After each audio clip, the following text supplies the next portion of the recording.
গোপালগঞ্জে যেতে চাই। গোপালগঞ্জের সদর, টুঙ্গিপাড়া এবং কোটালীপাড়ায় প্রথম ধাপের উপজেলা পরিষদ নির্বাচন বুধবার।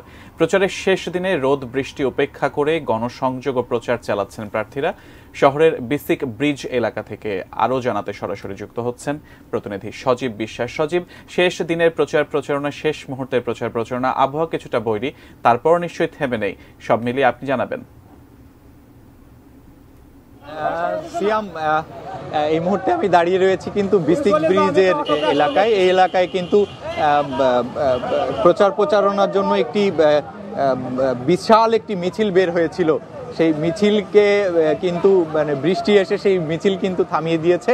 আমি কিন্তু সেই মিছিলের খণ্ড অংশ লোকের সঙ্গে কিন্তু আমি এখানে দাঁড়িয়ে রয়েছি এবং নির্বাচনী প্রচারণার শেষ দিনে আজকে কিন্তু প্রচারণার শেষ দিনে কিন্তু আজকে এই যে বেলা শেষে বা এই যে বিকালের সময়টায় কিন্তু বিকাল থেকে কিন্তু মেঘলা আকাশ ছিল এবং বৃষ্টির সম্ভাবনা ছিল এবং সেই বৃষ্টি কিন্তু নেমে আসলে প্রচারণার কিছুটা ব্যাঘাত ঘটিয়েছে যারা প্রার্থী বা যারা সমর্থক রয়েছেন তারা কিন্তু বলছেন। এবং তবে ব্যাপার হচ্ছে সকাল থেকেই কিন্তু প্রার্থীরা মাঠে রয়েছেন এবং প্রচারণার আজকে শেষ দিন।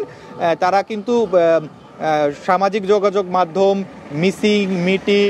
মিছিল, মিটিং এবং জনসভা এবং মোটরসাইকেল শো, রোড শো, নানানভাবে কিন্তু যে সকল প্রার্থীরা রয়েছে তারা কিন্তু প্রচারণা জানাচ্ছে।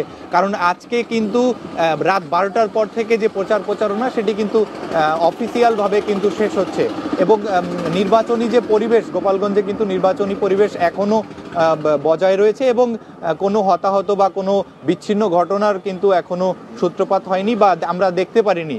এবং যারা সাধারণ ভোটার রয়েছে, সাধারণ ভোটাররাও বলছে যে আমরা যোগ্য, সৎ এবং পরিচ্ছন্ন মানুষকে ভোট দিব। এবং যারা প্রার্থী রয়েছে তারা কিন্তু সকাল থেকে মানুষের দ্বারে দ্বারে যাচ্ছে, তাদের যে নির্বাচনী প্রতিশ্রুতি এবং তাদের যে নির্বাচনী কৌশল তারা কিন্তু সেগুলো অবলম্বন করছেন।